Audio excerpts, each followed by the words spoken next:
Alright, let us talk about another interesting topic in basic algebra, and that is about building some understanding on exponents, okay? So let's say I give you a few numbers here, 64, 128, and so on, right? These numbers are easy to comprehend, easy to compare, and these numbers register in our mind very quickly. Let us now look at a rather bigger number, okay? So I have a number here, it has 6 zeros in it, all right? It's a million, we all know that, correct?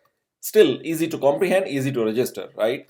What if now I add few more zeros in it and I add another 6 zeros? So the moment we add more zeros to this number, the number which was already large enough previously, not only this number becomes slightly difficult to comprehend, but when there are two or more of these numbers, you will find them hard to compare or hard to perform any mathematical operations as well, right? So that is why there is a way, the way of writing a number in the exponent form, and that form is that you take any number and you convert that into the form of m to the power p, where m is the base and p is the power, or p is the exponent part. You can call it anything, okay? So this is the exponent form of a number. Now, what this means is that when you look at this number, the number that is 1 trillion right here specifically, that 1 trillion is formed by multiplying 10 how many times? 12 times, right? So that means if I put a power of 12 to the number 10, then I will get 1 trillion, and that exactly what exponent is saying. Here my m is 10 and my p is 12. 10 to the power 12. This is how you represent any number in its exponent form. Okay. So given this knowledge, can I convert my number 64 into its exponent form? Yes, I could. If I multiply 2 6 times, I will get 64. So let us check whether this logic is right or not. So 2 times 2 is 4, times 2 is 8, times 2 is 16, times 2 is 32, and 32 times 2 is 64. Or you could write it this way, that I take number 2 as the base and I raise power 6 to it. This is exactly the exponent form of 64 is, right? Here is the base. Let me highlight with the red lines here. Here is the base, the m.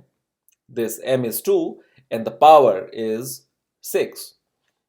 So any number can be written in its exponent form, and it is called m to the power p, where m is the base and p is the exponent part or the power part.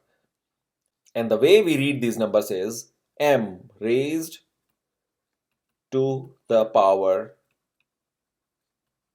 p. Okay, let us take some examples to understand the concept of how to convert a number into its exponent form, alright? So 625, I would like to write this down into its exponent form, alright? 625, if you break down this number, it's a multiple of 5. 5 times 5 is 25, times 5 is 125, which multiply again, you get 625, right? So what I see here is that 5 is multiplied 4 times by the number itself, correct? So that means this can be rewritten as 5 to the power 4, which is in the form of m to the power p, where m is base. This is my base right here, 5, right? And p is the power, okay?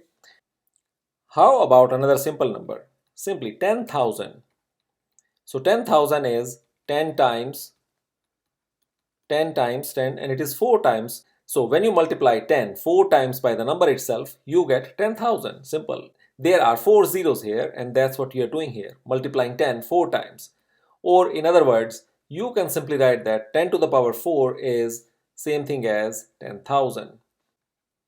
How do you convert 1 million into exponent form? Okay, 1 million, when you multiply 10 6 times, that is when you get 1 million, correct? 4, 5 and 6, correct? So that means 1 million can be written as 10 to the power 6. So these are just some quick examples of how to convert any number into its exponent form, alright? Now let us go learn a little bit more about exponents by watching the videos on how you multiply exponents, what happens when you multiply two exponents, what happens to their powers, what happens to their bases. Okay, so let us go watch those videos and build our understanding on how to deal with exponents.